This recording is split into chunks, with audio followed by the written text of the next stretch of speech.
नमस्कार, vision IAS के news today के इस अंक में आप सभी का स्वागत है। इस अंक में हम आपके लिए लेकर आए हैं यूपीएससी परीक्षा की दृष्टि से महत्वपूर्ण कुछ अहम खबरें। इस अंक के साथ मैं हूँ दिव्या सिंह। आइए सबसे पहले बात करते हैं इस अंक की हेडलाइंस के बारे में। दूरसंचार विभाग ने Bharat 6G alliance B6GA launch किया।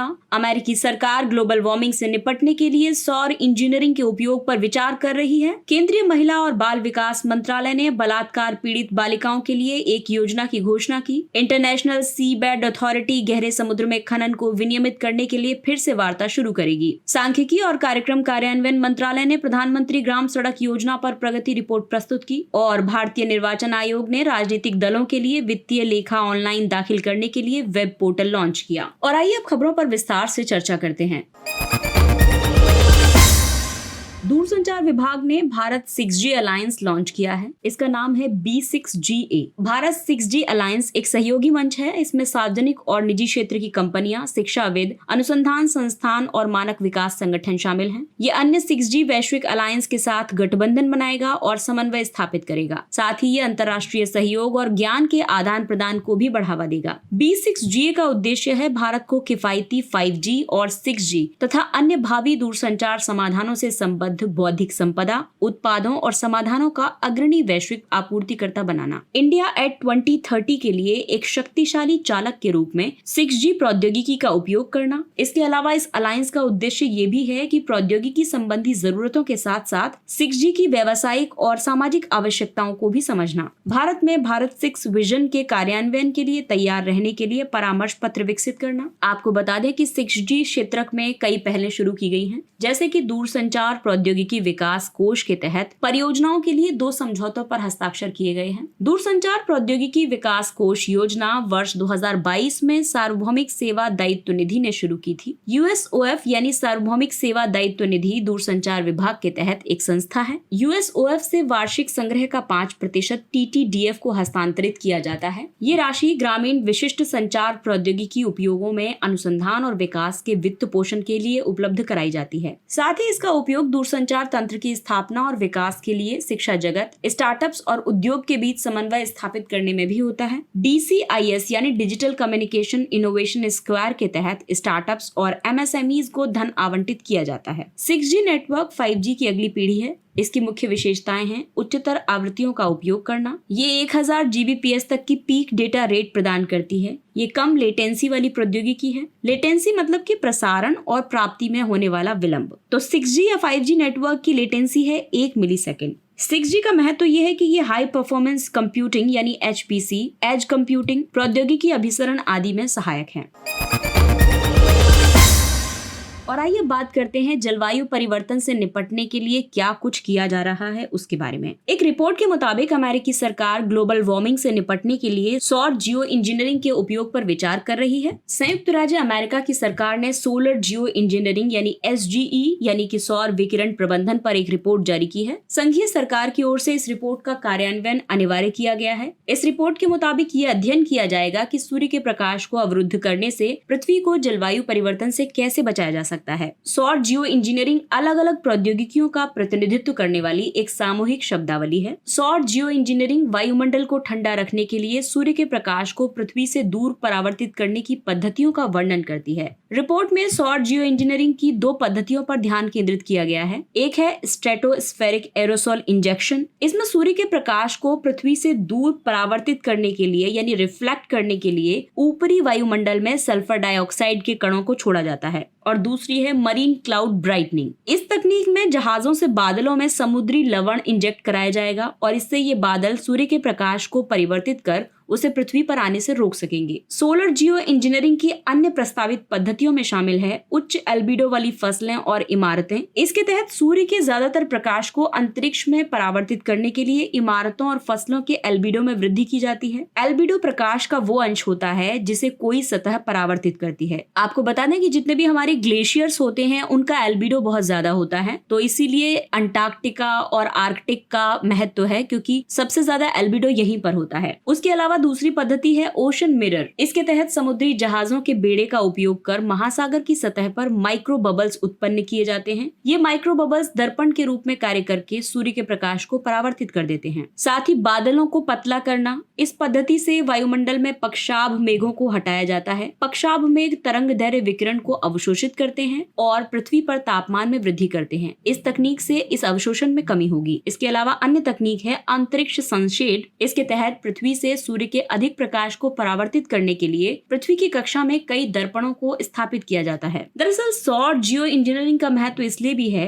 क्योंकि ये चरम तापमान, जल की उपलब्धता में बदलाव और उष्णकटिबंधीय तूफानों की तीव्रता जैसे जलवायु प्रभावों को कम करती है। ये वैज्ञानिकों, इंजीनियरों आदि के लिए रोजगार के अवसर पैदा करती है। तो आइए बात करते हैं सौर विकिरण प्रबंधन के बारे में। दरअसल सौर विकिरण प्रबंधन यानी कि अंतरिक्ष में विशाल दर्पण के माध्यम से सूर्य की किरणों का 1 से 2% तक परावर्तित करना। इसके अलावा समताप मंडल में छोटे परावर्तक कणों को इंजेक्ट किया जाना। मरीन क्लाउड व्हाइटनिंग के तहत हवा में खारे पानी का छिड़काव करने के लिए जहाजों का उपयोग करना। समुद्री झाग उत्पन्न करने के लिए जहाजों का उपयोग करके समुद्र की सतह को चमकदार बनाना और उच्च एल्बिडो वाली फसलों को उगाना। साथ ही छतों पर सफेद पेंट करने से भी एल्बिडो इफेक्ट बढ़ जाता है।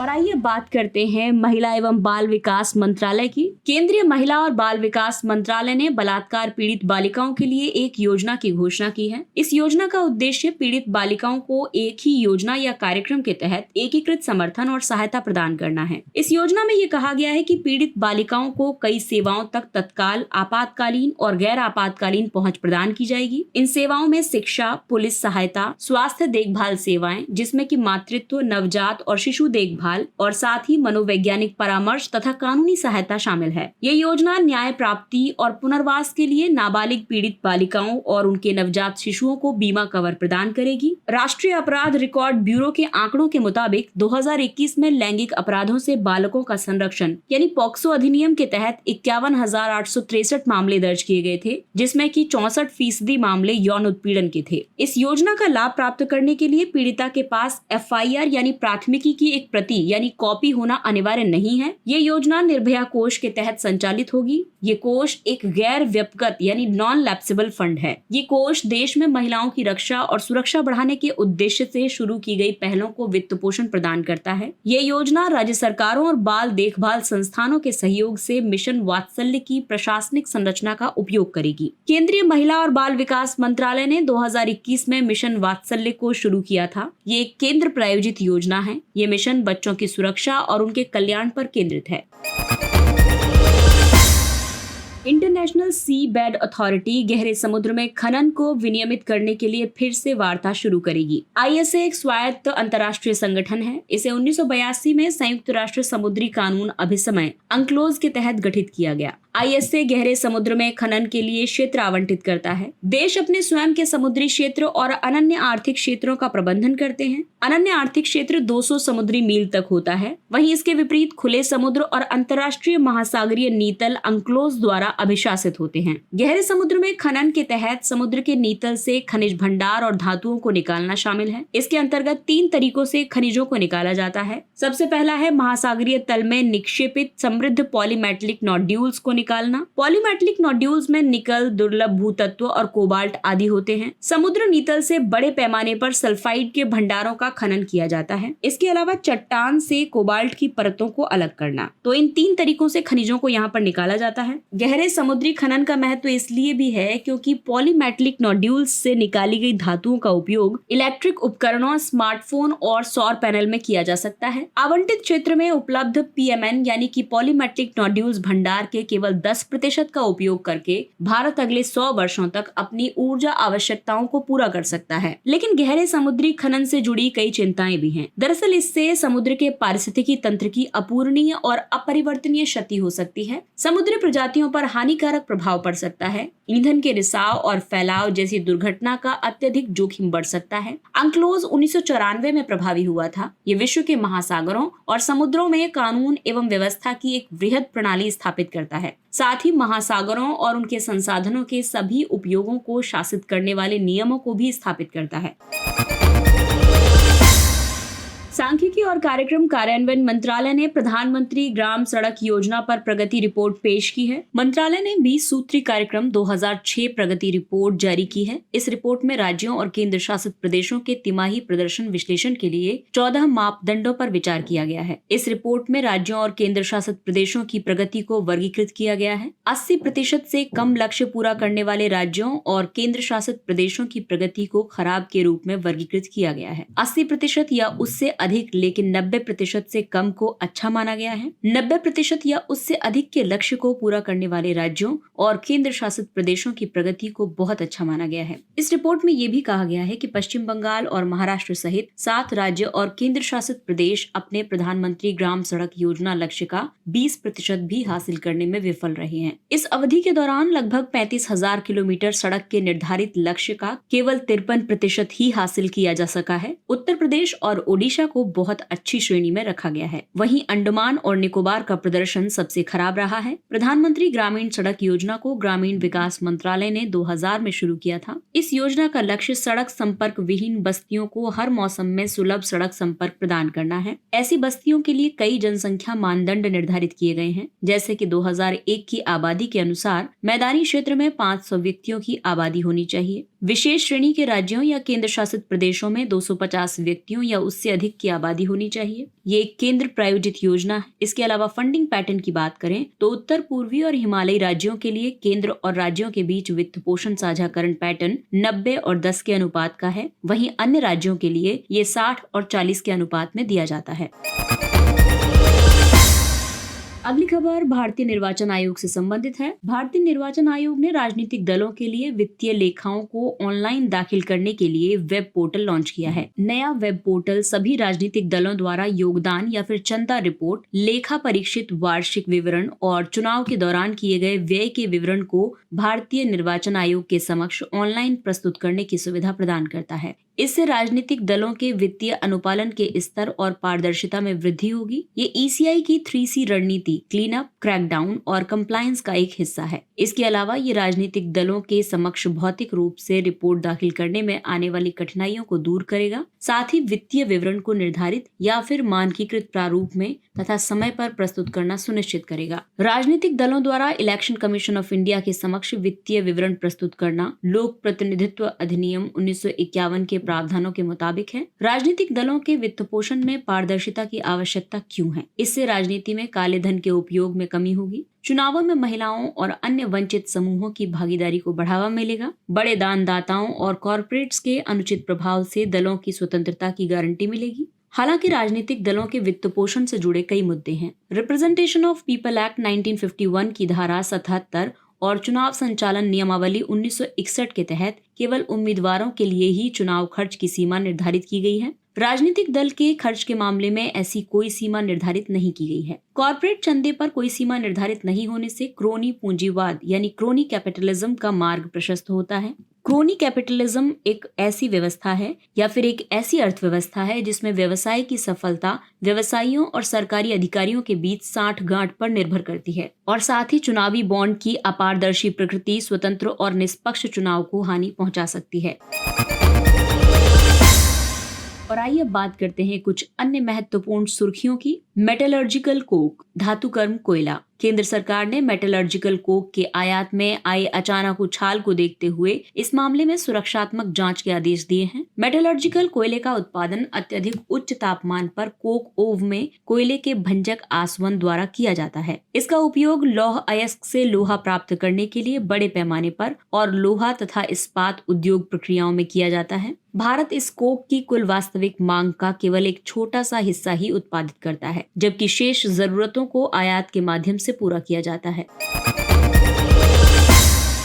अगला टॉपिक है किफायती एवं मध्यम आय वर्गीय आवास के लिए विशेष विंडो यानी स्वामी कोष। स्वामी कोष के तहत बेंगलुरु की पहली परियोजना पूरी हो गई है। इस परियोजना के तहत लगभग 3000 परिवारों को किफायती घर उपलब्ध कराए गए हैं। ये एक सामाजिक प्रभाव कोष है। इसे 2019 में लॉन्च किया गया था। इसे विशेष रूप से दबावग्रस्त और रुकी हुई आवासीय परियोजनाओं को पूरा करने के लिए बनाया गया है। ये कोष वित्त मंत्रालय द्वारा प्रायोजित है। इसका प्रबंधन SBI कैप वेंचर्स लिमिटेड कर रहा है। स्वामी कोष का उद्देश्य दबावग्रस्त ब्राउनफील्ड और रियल एस्टेट विनियामक प्राधिकरण यानी रेरा द्वारा पंजीकृत आवासीय परियोजनाओं को पूर्ण करने के लिए प्राथमिकता ऋण वित्त पोषण प्रदान करना है। अगला टॉपिक है प्रोजेक्ट वेव। इंडियन बैंक ने अपनी डिजिटल रूपांतरण पहल प्रोजेक्ट वेव के तहत नई सेवाओं की शुरुआत की है। वेव यानी world of advance virtual experience, इसे national E governance services limited के सहयोग से शुरू किया गया है। इसके तहत पारंपरिक कागज आधारित प्रक्रियाओं को आसान बनाने के लिए एक इलेक्ट्रॉनिक बैंक गारंटी यानी EBG सेवा शुरू की गई है। अगला टॉपिक है राष्ट्रीय डोपिंग रोधी एजेंसी। नाडा इंडिया ने दक्षिण एशियाई क्षेत्रीय डोपिंग रोधी संगठन यानी साराडो के साथ एक समझौता ज्ञापन पर हस्ताक्षर किए हैं। साराडो का मतलब है South Asian region anti doping organisation. इसका उद्देश्य खेलों में डोपिंग रोधी व्यवस्था में क्षेत्रीय सहयोग को बढ़ाना है। नाडा देश में सभी प्रकार के खेलों में डोपिंग नियंत्रण कार्यक्रम को बढ़ावा देने, समन्वय स्थापित करने और निगरानी के लिए जिम्मेदार राष्ट्रीय संगठन है। इसकी स्थापना 2009 में युवा कार्यक्रम और खेल मंत्रालय के तहत एक स्वायत्त एजेंसी के रूप में की गई थी। नाडा को राष्ट्रीय डोपिंग रोधी अधिनियम 2022 द्वारा कानूनी समर्थन प्रदान किया गया है। Colombo security conclave. बांग्लादेश और मॉरिशस के वैज्ञानिक संयुक्त महासागर अभियान में भाग लेने के लिए भारत के अनुसंधान पोत सागर निधि पर सवार हुए हैं। इस अभियान को हिंद महासागर क्षेत्र के देशों के बीच CSC यानी कोलंबो सिक्योरिटी कॉन्क्लेव फ्रेमवर्क के तहत आयोजित किया जा रहा है। कोलंबो सिक्योरिटी कॉन्क्लेव की शुरुआत 2011 में भारत, मालदीव और श्रीलंका ने की थी। वर्ष 2021 में मॉरिशस को सदस्य के रूप में तथा बांग्लादेश और सेशेल्स को पर्यवेक्षक के रूप में शामिल किया गया था। इसका सचिवालय कोलंबो, श्रीलंका में है। इसमें सहयोग के क्षेत्र हैं समुद्री सुरक्षा, आतंकवाद से निपटना और साइबर सुरक्षा। अगला टॉपिक है ऑर्कनीय द्वीप। ऑर्कनीय द्वीप समूह ने यूनाइटेड किंगडम से अलग होकर नॉर्वे का एक स्वशासित राज्य बनने के लिए अपनी मंशा प्रकट की है। ये द्वीप स्कॉटलैंड के उत्तर पूर्वी तट पर स्थित है। ये लगभग 70 छोटे द्वीपों का एक समूह है, जिनमें से केवल 20 ही बसे हुए हैं। 15वीं शताब्दी के अंत तक ये नॉर्वे और डेनमार्क के शासन के अधीन था। इसके बाद ये स्कॉटलैंड के अधीन आ गया था। इसमें यूनेस्को के 4 विश्व धरोहर स्थल स्थित हैं। एक है Skara Brae, ring of Brodgar, standing stones of Stenness और मेशोवे चैम्बर टॉम्ब। वन्य जीव अपराध नियंत्रण ब्यूरो WCCB ने अधिकारियों को संगठित शिकारी गिरोहों के प्रति सचेत करते हुए रेड अलर्ट जारी किया है। वन्य जीव अपराध नियंत्रण ब्यूरो का मुख्यालय नई दिल्ली में है। वर्ष 2006 में वन्य जीव संरक्षण अधिनियम 1972 को संशोधित किया गया था। इस संशोधन के बाद 2007 में वन्य जीव अपराध नियंत्रण ब्यूरो की स्थापना की गई थी। WCCB एक सांविधिक बहुविषयक निकाय है। ये पर्यावरण, वन और जलवायु परिवर्तन मंत्रालय के अधीन है। इसका काम है संगठित वन्यजीव अपराध गतिविधियों से संबंधित खुफिया जानकारी एकत्र करना और उसे सरकार तक प्रसारित करना और एक केंद्रीकृत वन्यजीव अपराध डेटा बैंक स्थापित करना। अंतरिक्ष में कार्बन अणु। वैज्ञानिकों ने दावा किया है कि जेम्स वेब स्पेस टेलीस्कोप ने ओरियन नेबुला में एक कार्बन अणु का पता लगाया है। खोजा गया CH3+ यानी मिथाइल कैटायन अणु अन्य अणुओं के साथ अभिक्रिया करके अधिक जटिल अणु बना सकता है। अंतरिक्ष में इसकी मौजूदगी इस बात की सूचक है कि वहाँ जीवन के निर्माणकारी घटक मौजूद हैं। James Webb space telescope NASA के हबल टेलीस्कोप का अनुवर्ती है। ये इंफ्रारेड रेंज में काम करने वाला दुनिया का सबसे बड़ा और शक्तिशाली अंतरिक्ष टेलीस्कोप है। इसे वर्तमान में लैग्रेंज बिंदु L2 में स्थापित किया गया है। आपको बता दें कि जेम्स वेब स्पेस टेलीस्कोप ने हबल की जगह नहीं ली है। हबल अभी भी कार्य कर रहा है। और आइए बढ़ते हैं अगली खबर की तरफ। स्टार्टअप 20 शिखर सम्मेलन। इस शिखर सम्मेलन का आयोजन स्टार्टअप 20 एंगेजमेंट ग्रुप ने गुरुग्राम में किया है। इसे भारत की G20 की अध्यक्षता के तहत आयोजित किया गया है। ये स्टार्टअप 20 एंगेजमेंट समूह की पहली बड़ी उपलब्धि है। ये शिखर सम्मेलन स्टार्टअप्स के लिए एक सक्षमकारी परिवेश को बढ़ावा देने के प्रति भारत की प्रतिबद्धता को महत्व प्रदान करता है। साथ ही नवाचार और उद्यमशीलता में वैश्विक नेतृत्वकर्ता के रूप में भारत की स्थिति को मजबूत करता है। स्टार्टअप 20 वैश्विक स्टार्टअप हितधारकों के लिए एक मंच है। यहाँ ये हितधारक G20 देशों के नेताओं के साथ व्यापक आर्थिक मुद्दों पर चर्चा करते हैं। इसका उद्देश्य स्टार्टअप्स की पूरी क्षमता को प्रस्तुत करना, आर्थिक समृद्धि को बढ़ावा देना, रोजगार सृजन करना और सतत विकास को प्रोत्साहित करना है। सारस मोबाइल ऐप। दीनदयाल अंत्योदय योजना राष्ट्रीय ग्रामीण आजीविका मिशन ने ई सारस नामक मोबाइल ऐप लॉन्च किया है। ई सारस एक ई कॉमर्स मोबाइल ऐप है। इसका स्वयं सहायता समूहों की महिलाओं द्वारा बनाए गए उत्पादों के विपणन के लिए एक अधिक प्रभावी मंच के रूप में उपयोग किया जाएगा। ई सारस आपूर्ति केंद्र का उपयोग उन उत्पादों के प्रसंस्करण, पैकेजिंग और शिपिंग के लिए किया जाएगा जिन्हें ग्राहक ई सारस पोर्टल तथा ई सारस मोबाइल ऐप के माध्यम से खरीदते हैं। दीनदयाल अंत्योदय योजना NRLM को ग्रामीण विकास मंत्रालय ने शुरू किया था। इस मिशन का उद्देश्य सेल्फ हेल्प ग्रुप प्रणाली के जरिए आजीविका बढ़ाकर और स्वयं सहायता समूह के सदस्यों को बेहतर आय प्रदान करके ग्रामीण भारतीयों के जीवन में सुधार लाना है। इसके साथ ही ये अंक समाप्त होता है। अगले अंक में फिर मुलाकात होगी कुछ अन्य महत्वपूर्ण खबरों के साथ। तब तक अपने लक्ष्य के लिए तत्पर रहिए और अगर आपको हमारा कंटेंट अच्छा लगता है तो इसे लाइक, सब्सक्राइब और शेयर जरूर करें। और अब हमें यानी विजन IAS की पूरी टीम को दीजिए इजाजत। नमस्कार।